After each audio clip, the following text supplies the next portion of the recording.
So guys, I thought I'd do a task today in my spare time. I saw this question on YouTube on the internet. I didn't watch the video, I just took the equation up here and I thought, okay, I'm going to give this a go. It's called implicit differentiation, which basically means to differentiate by parts. If you've got y's in here in particular. So basically, the task is to find the derivative of y with respect to x when you've got an equation looking like this. So when you can't get y on its own, when you've got y's all through here, you use implicit differentiation. So you take the derivative with respect to x of the left-hand side, and that equals the derivative with respect to x of the right-hand side. You can do that because this equals this. So the derivative of this with respect to x equals the derivative of that with respect to x, right? And so by the rule where if you've got two things added together and finding the derivative of it, the rule says that you can split them up and add them. So you can add this bit and add the derivative of x with respect to x of this part. Like these chunks that are added together, you can split them up. And so that equals the same thing that you had here. So then what you've got to do, if you're finding the derivative with respect to x of cosine y, the derivative of cosine is minus sine, right? And then you've got y here, so that stays the same of what you had here. The argument stays the same that you had there, right?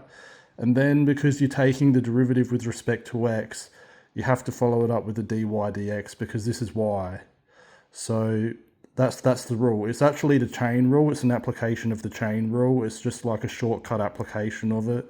If I had x there, it would just be minus sine x, because then I'm taking the derivative with respect to x, a function with respect to x. If I've got y, you do the same thing, but then you follow it up with the dy dx. Or if that was z, it would be dz dx. Does that make sense? Because then we're not forgetting about y, this part here.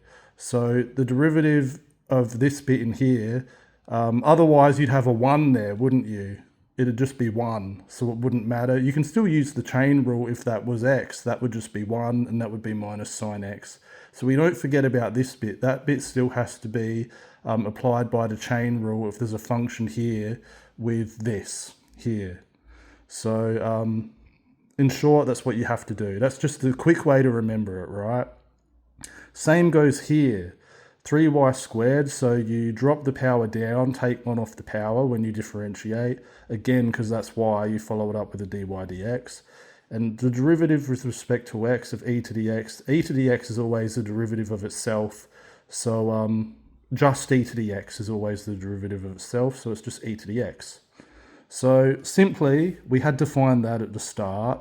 So then you just take that out the front because we want to find that on its own. We're solving the equation for this. So that equals e to the x. And so that, what we wanted to find originally, is just move this to the other side by dividing it.